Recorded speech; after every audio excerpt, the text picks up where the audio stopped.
안녕하십니까. 하나님은 우리를 고난에서 이끌어 올리시는 분이십니다. 고난이라는 것은 영적으로나 정신적으로 또 현실적으로 어려움을 당하는 것을 우리가 고난이라고 말합니다. 사람은 누구나 고난을 당할 때 마음이 어두워지고 낙심이 되고 좌절하기가 쉬운 것이죠. 그런데 하나님은 우리를 모든 고난에서 이끌어 올리시는 분이십니다. 자, 이 고난이라는 것이 왜 우리 삶에 있는가? 그것을 우리가 생각할 때 우리는 먼저 에덴 동산에서 고난이 시작된 것을 우리가 생각해 볼 수가 있습니다. 아담과 하와는 모든 그 자연 환경이 아름답고 모든 먹을 것이 있고 영원히 살 수 있는 그 에덴 동산에서 하나님과 함께 거닐며 행복한 삶을 살 수가 있었습니다. 그것은 고난이 아니라 평안과 기쁨이 넘치는 그런 장소였습니다. 그런데 그 사탄이 뱀 속에 들어가서 이브를 유혹하고 아담을 유혹함으로 결국은 그들은 하나님의 말씀을 어기게 되었습니다. 선악과를 절대 따먹지 말라, 먹으면 반드시 죽으리라 이렇게 말했는데 그들은 선악과를 따먹게 되었던 것입니다. 그래서 그들은 하나님의 약속대로 에덴을 쫓겨나서 광야로 나갔던 것입니다. 그곳에는 먹을 것이 없었고 제대로 먹지 못하니까 병이 들게 되고 또 먹을 것이 없기 때문에 일하지 않으면 안 되었고 그래서 모든 살고 먹고 하는 모든 것들이 고난으로 시작이 된 것입니다. 그들은 또한 형제간의 미움을 가지고 다투게 되었고 그것은 살인을 불러오게 되었고 그것이 더 확장이 되고 크게 되니까 부족 간의 전쟁이 생겼고 또 국가 간의 민족 간의 전쟁이 생겨서 참으로 인류 역사는 고난의 역사라고 볼 수 있을 정도로 많은 전쟁과 싸움과 죽음이 있었고 또 기근과 여러 가지 환경적인 고난이 있었습니다. 지금 현재 코로나 바이러스 문제도 우리 인류에게 닥치는 큰 고난 중에 하나라고 생각이 됩니다. 하나님께서는 이스라엘 백성을 그들을 하나님께 돌아오기 위해서 때로는 고난을 허락하기도 했습니다. 그래서 그들이 우상을 섬기고 하나님을 떠났을 때 의적의 침임을 받는다든지 아니면은 나라에 큰 어려운 일이 생겨서 그들이 하나님을 다시 찾게 했습니다. 그리고 그들이 하나님을 다시 찾을 때 그들은 그러한 하나님의 은혜를 회복해서 다시 고난을 극복한 것을 볼 수가 있습니다. 우리가 신약 성경에 들어가면은 예수님의 고난을 우리가 생각할 수가 있습니다. 예수님은 제자들에게 자신은 고난을 받으려고 이 세상에 왔다. 제사장들과 서기관들과 바리새인들에게 팔려서 결국은 십자가의 고난을 받을 것을 제자들에게 여러 차례 예언을 했습니다. 또한 예언을 했을 뿐만 아니라 그 말씀대로 예수님은 십자가에서 살이 찢기고 창으로 옆구리에 찔림을 받고 피와 물을 다 쏟는 고난을 받았습니다. 예수님이 당한 고난은 우리가 당해야 할 고난을 대신해서 받은 고난인 것입니다. 그럼 우리는 단지 예수 그리스도를 믿음으로 모든 고난에서 극복할 수 있는 길을 하나님은 열어주신 것입니다. 우리가 현실에 있어서 우리의 죄에 의해서 고난을 당해서는 안 될 것입니다. 그러나 예수님 때문에 복음 때문에 주의 나라를 위해서 당하는 고난은 값이 있는 것입니다. 그것은 예수님의 고난에 동참하는 것이고 예수님께 함께 사는 사람들의 그러한 특징인 것입니다. 자, 그런데 하나님께서는 이러한 모든 고난을 당하는 자들에게 그 고난에서 이끌어 올리시는 그러한 분이십니다. 우리를 고난 중에서 그냥 버려두지 않는다 이겁니다. 자, 오늘 본문 말씀에 돌아가면 시편 71편 20절에서 21절입니다. 우리에게 많고 심한 고난을 보이신 주께서 우리를 다시 살리시며 땅 깊은 곳에서 다시 이끌어 올리시리이다. 나를 더욱 창대하게 하시고 돌이키사 나를 위로하소서. 우리에게 많고 심한 고난을 보이신 주께서 우리를 다시 살리시며 땅 깊은 곳에서 다시 이끌어 올리시리이다. 심한 고난 중에 있는 우리를 다시 살리시고 땅 깊은 곳에서 우리를 다시 일으키신다, 이끌어 올리신다, 이렇게 주님은 약속하고 있습니다. 그리고 우리를 참되게 하리라고 약속하고 있습니다. 우리 예수님께서는 이런 본을 사실은 보이신 분이십니다. 예수님은 십자가에 돌아가셨지만은 죽음의 권세를 이기고 사흘 만에 부활하셨습니다. 그리고 하늘 보좌에 오르셨습니다. 우리에게 성령을 부어주시고 영광을 받고 계시는 것입니다. 그리고 우리도 그 길을 따라오라고 지금도 명하시고 계시는 것입니다.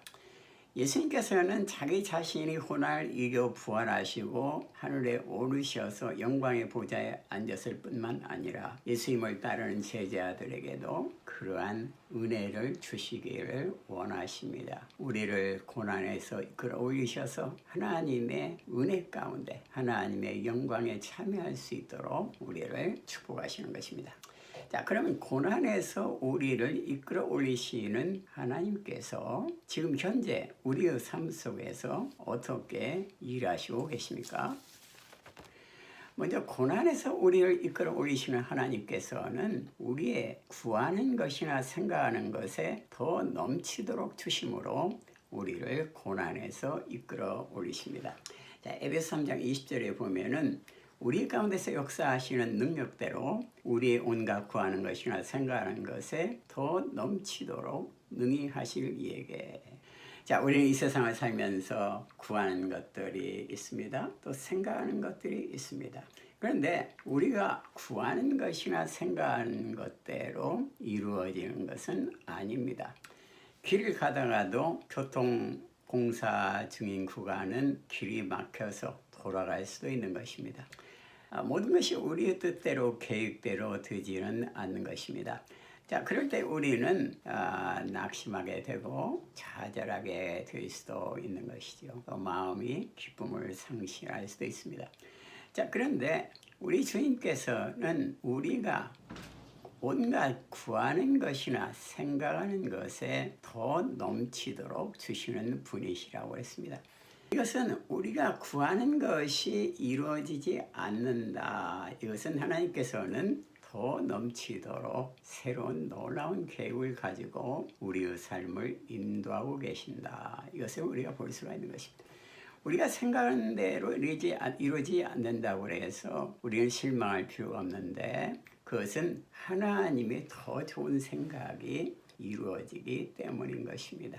하나님은 가장 좋은 것을 주시기 위해서 덜 좋은 것을 주지 않는 것입니다. 하나님께서는 우리에게 최고의 것을 주기 위해서 그 다음 것을 주지 않는 것입니다. 그래서 우리가 원하는 것이 생각하는 것이 이루어지지 않을 때 사실은 우리는 주님 앞에 더 감사해야 되는 것입니다. 하나님의 능력이 없어서 그것을 주지 않는 분이 아니신 것입니다. 주님은 전능하신 권능을 가지고 지금도 우리의 삶 가운데서 일하시고 계시는 것입니다. 하나님 우리의 구하는 것이나 생각하는 것에 더 넘치도록 주심으로 우리를 고난 가운데서 이끌어 올리십니다. 일단 우리를 고난 가운데서 이끌어 올리시는 하나님은 열방을 유업으로 주므로 우리를 고난 가운데서 이끌어 올리십니다. 시편 2장 8절에 보면 내게 구하라 내가 열방을 유업으로 주리니 내 소유가 땅끝까지 이르리로다. 아멘. 자, 하나님은 우리에게 열방 모든 나라를 유업으로 주기를 원합니다. 우리는 옛날에 고향 시골에서 친구들과 함께 동산에서 구슬치기를 한다든지 아니면은 마당에 손을 거놓고 땅 따먹기를 하는 그러한 시절이 있었습니다. 자, 구슬을 많이 이제 색깔 있는 구슬이라지 특별히 쇠다마 그것을 이제 많이 땄을 때는 얼마나 기쁩니까? 그런데 이 큰 쇠다마를 구슬치기 하다가 날이 어두워져가지고 잃어버렸습니다. 이것을 잃어버리니까 이걸 찾으려고 아무리 캄캄한데 그 구슬치기 한 동산에서 뒤져도 이게 발견이 안 되는 거죠. 그래서 그냥 캄캄한데 아쉬운 마음을 가지고 집으로 돌아왔습니다. 다음날 가서 보니까 그때도 구슬이 안 보였습니다. 자, 우리가 성인이 되어서 만약에 그 고향에서 몇십 년 전에 잃어버린 그 구슬을 찾기 위해서 만약 지금 고향으로 내려간다면 이것은 참으로 어리석은 일이고 또 이성을 상실한 일이라고 볼 수가 있는 것입니다. 자, 하나님은 우리에게 뒤의 것을 잊어버리고 열방을 향해서 나가기를 원하십니다. 예수님께서는 오직 성령이 너에게 마시면 권능을 받고 유대와 사마리아와 땅까지 이르러서 나의 증인이 되리라 이렇게 명령했습니다. 하나님께서는 우리를 하나님의 자녀로 택하시고 우주와 만물을 지배하시기를 원하시는 것입니다. 옛날에 좋아하던 것들, 옛날에 집착하던 것들, 그것을 우리는 버릴 수가 있어야 되고, 버리는 것은 바로 잃어버리는 것이 아니라 하나님께서 더 큰 열방을 유업으로 주는 그런 약속을 가지고 있는 것입니다. 하나님은 이러한 열방을 유업으로 주는 그런 약속을 가지고 지금도 고난에서 우리를 끌어올리십니다. 하나님이 주신 비전을 향해서 나아갈 때 우리는 고난의 쇠사슬에서 어둠의 쇠사슬의 해방을 받고 앞으로 전진할 수가 있는 것입니다. 그 다음에 우리를 고난에서 이끌어 올리시는 하나님은 나보다 높은 바위에 나를 인도하심으로 이끌어 올리십니다. 시편 61편 2절에 보면은 내 마음이 눌릴 때에 땅끝에서부터 주께 부르짖으오리니 나보다 높은 바위에 나를 인도하소서. 이제 하나님께서는 우리에게 더 높은 은혜와 더 높은 안전함과 더 높은 그러한 요동하지 않는 곳으로 우리를 인도하시는 분이십니다. 자, 이스라엘 백성에게 있어서 바위라는 것은 꿀이 흐르는 장소인 것입니다. 이 벌꿀들은 바위 사이에 집을 짓고 거기에서 꿀을 치기 때문에 바위 사이에서 이스라엘 백성은 꿀을 따서 먹을 수가 있었습니다. 또한 바위라는 것은 독수리의 집을 짓는 안전한 피난처인 것입니다.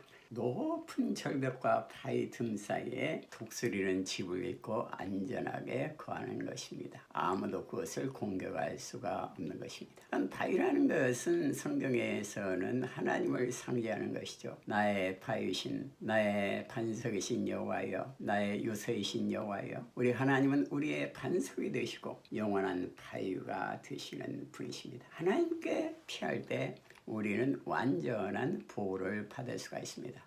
또한 이 바위는 예수 그리스도를 말합니다. 예수 그리스도는 반석이라고 했습니다. 이스라엘 백성 광야에서 먹을 물이 없을 때 반석을 치라고 하나님은 명했습니다. 모세가 반석을 쳤더니 그 반석에서 생수가 터져 나왔던 것입니다. 히브리서는 이 반석은 바로 그리스도라고 했습니다.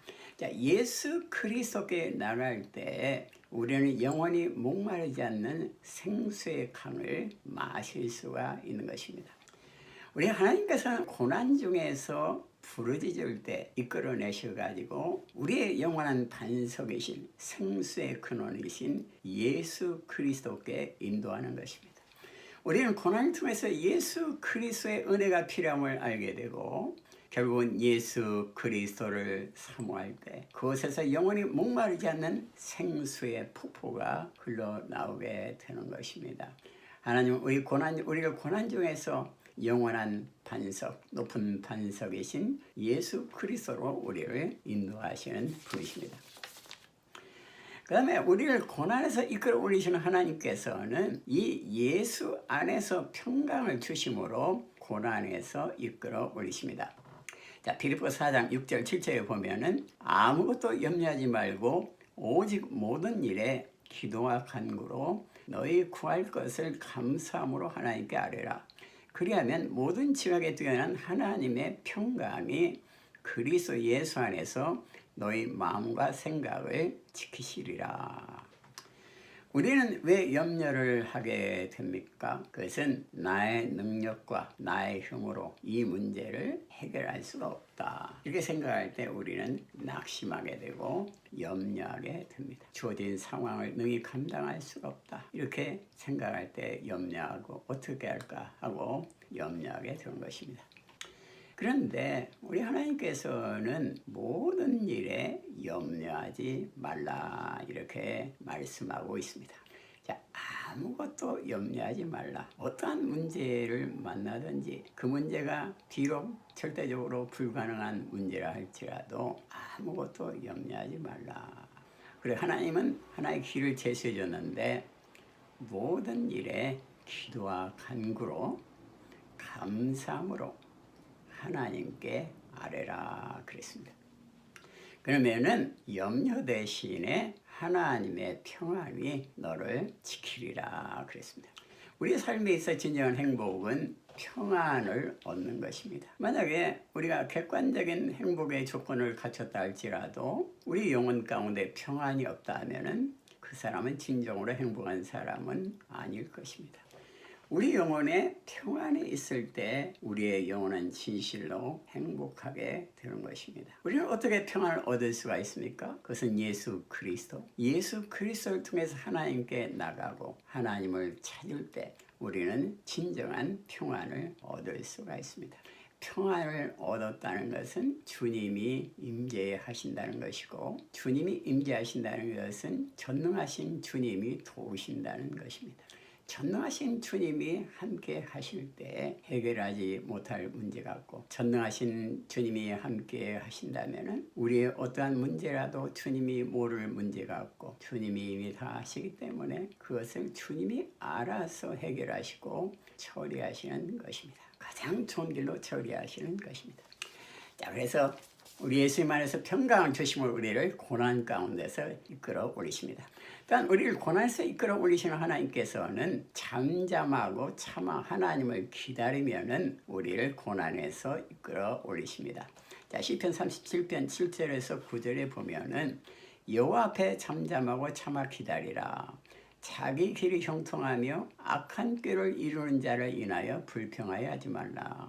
분을 그치고 노를 버리라. 불평하여 말라. 행하게 치우칠 뿐이라. 대적 행하는 자는 끊어질 것이나 여호와를 기대하는 자는 땅을 차지하리로다. 아멘. 우리가 고난을 당할 때 우리 주님은 잠잠하고 참아 기다리라 이렇게 말하고 있습니다. 우리의 현실이 어려울 때 우리는 마음에 상처를 입게 되고 불평하게 되고 낙심하게 되죠. 근데 주님은 잠잠하고 참아서 기다리라 이렇게 말하고 있습니다.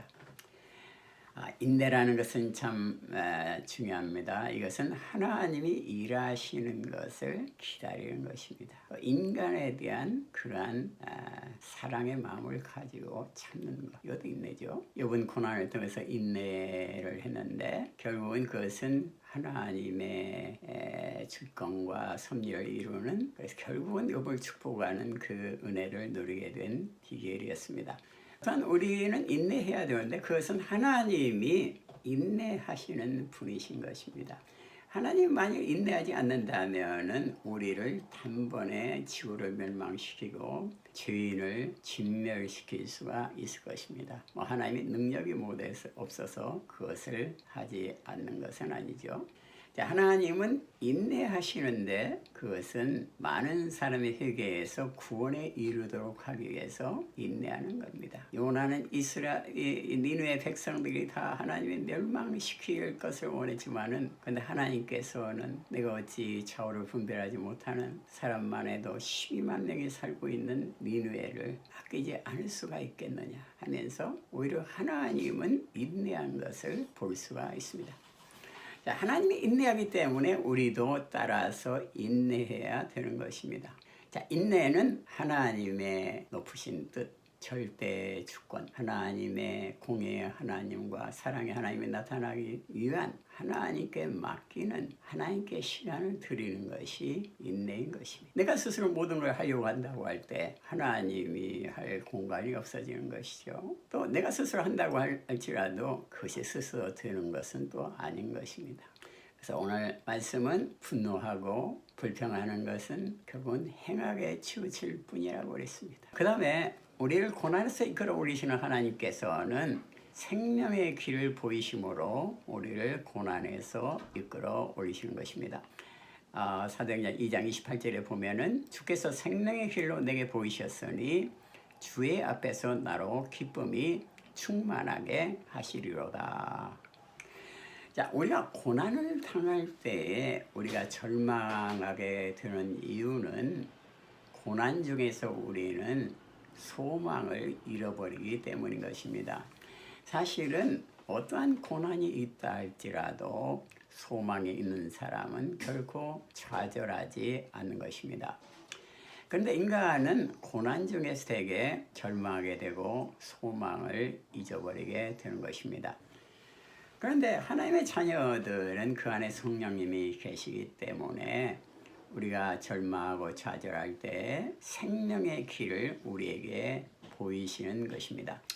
성령님은 살아계셔서 말세 내가 내 영을 만민에게 부어주리니 너희 젊은 환상을 보며 늙은이는 꿈을 꾸며 또 남종과 여종이 예언을 하리라고 했습니다. 선한 목자 되시는 예수님께서 지금도 우리 안에 거하셔서 이것이 정로오니 이리로 행하라. 우리가 행여나 바르지 않은 길을 가려고 할 때는 그리 가지 말고 다시 이리 가라. 또 우리에게 갈 길을 제시해 주시는 분이십니다. 자, 이스라엘 백성은 40년간 구름 기둥과 불 기둥을 통해서 이스라엘 백성을 인도했습니다. 지금도 우리 하나님께서는, 우리 예수님께서는 우리의 선한 목자로서 우리의 발걸음을 한 걸음씩 인도하시는 것입니다. 사람이 그 마음으로 그 길을 개관한다 할지라도 그 발걸음을 인도하시는 이는 주님이라고 했습니다. 그러면은 주님이 나를 어떻게 인도하시는가? 그것을 어떻게 깨달을 수가 있습니까? 나는 주님의 음성을 참 듣기가 힘든데요. 이렇게 말할 수도 있겠죠. 예수님께서 내 양은 내 음성을 듣는다고 그랬습니다. 주님은 말씀하시지만은 내가 그것을 분별하지 못한다면은 혹은 이 세상에 너무나 소음들이 많기 때문에 하나님의 음성을 듣지 못하는 경우도 많이 있는 것입니다. 그런데 오늘 성경 말씀은 하나님의 말씀을 분별하는 지혜를 우리에게 줍니다. 그것은 주님이 생명의 길을 보이실 때 우리의 마음이 기쁨으로 충만하게 된다 이겁니다. 우리 마음에 아직도 기쁨이 없습니까? 혼돈과 어둠이 있습니까? 그것은 하나님의 음성을 듣지 못했기 때문인 것입니다. 하나님은 말씀하시지만은 너무나 이 세상의 소음들이 귀를 막고 있기 때문에 하나님의 음성을 듣지 못하기 때문이죠. 하나님의 음성을 듣는 사람은 그 마음이 기쁨으로 넘치게 되는 것입니다. 하나님은 생명의 길을 보이심으로 우리를 고난에서 이끌으시고 하나님은 올리시는 분이십니다. 자, 마지막으로 고난에서 이끌어 올리시는 하나님께서는 연한 가지를 심어 백향목처럼 큰 나무를 이루게 함으로 우리를 이끌어 올리십니다. 에스겔서 17장 22절 23절에 보면은 나 주 여호와가 말하노라 내가 또 백향목 꼭대기에서 높은 가지를 취하여 심으리라. 내가 그 높은 새 가지 끝에서 연한 가지를 꺾어 높고 빼어난 산에 심되 이스라엘 높은 산에 심으리니 그 가지가 무성하고 열매를 맺어서 아름다운 백향목을 이룰 것이요 각양새가 그 아래 깃들이며 그 가지 그늘에 거할지라. 아멘. 자, 연한 가지 봄이 되어서 공원을散歩할 때 보면은 항상 그 가지에서 연한 그 아주 가지들이 이제 나오는 것을 볼 수가 있습니다. 새싹이 나오고 새순이 나오는 것을 볼 수가 있습니다. 그 연한 가지는 가지 끝에서 굉장히 그 약하게 보입니다. 그러나 그 연한 가지는 사실은 생명이 그곳에는 있는 것입니다. 그렇기 때문에 이미 고목이 된 가지는 아무리 크고 크다 할지라도 심으면은 그대로 죽어버리지만은 그 연한 가지는 아주 부드럽고 힘이 없이 보여도 그것을 심으면 살아나고 성장하게 되는 것입니다. 그 이유는 그 연한 가지 안에는 생명이 있기 때문인 것입니다. 자, 성경에서는 연한 가지가 메시아 구세주를 상징하는 표현이 많이 있습니다. 우리 예수님은 연한 가지로서 이 세상에 오셨습니다. 보잘것이 없고 보기에 아름답지 않게 보일 수도 있었습니다. 그러나 그 연한 가지인 예수님이 이 세상에 오셔서 우리에게 생명을 준 것입니다. 예수님은 나는 포도나무에 넣은 가지니 우리에게 그렇게 말했습니다. 우리는 연한 가지와 같이 힘이 약하고 또 능력이 없다 할지라도 만일 예수님과 연결이 되어 있고 예수님의 생명이 우리 안에 들어온다면 그 연한 가지는 다시 성장하고 장성해서 수많은 새들이 깃들이고 그 그늘은 시원한 그늘을 제공하는 그 백향목처럼 성장할 수가 있는 것입니다. 하나님은 연한 가지와 같은 우리를 새로 심으셔서 백향목처럼 크고 아름다운 나무를 이렇게 만드는 그런 분이십니다. 그렇게 해서 우리를 고난과 절망에서 일으켜 올리시는 분이십니다. 하나님은 지금 현재에도 구체적으로 우리를 고난에서 이끌어 올리시는 분이십니다. 기도하겠습니다. 하나님 감사합니다. 우리를 고난에서 이끌어 올리시는 주님의 사랑에 감사를 드립니다. 우리가 아무리 사망의 음침한 골짜기를 다닐지라도 해를 두려워하지 않을 것은 주께서 나와 함께 하시니라. 나를 일으켜 세우시고 연한 가지를 심어서 백향목을 이룬 것과 같이 나를 골짜기에서 끌어올리셔서 고난의 골짜기에서 끌어올려서 다시 하나님의 승리를 하나님의 멸관을 주기 위한 계획이 있는 것을 믿습니다. 우리는 그 하나님의 놀라운 사랑과 섭리를 믿으며 믿음으로 항상 달리며 승리하게 하여 주시옵소서. 예수님 이름으로 기도드립니다. 아멘. 예, 감사합니다. 할렐루야.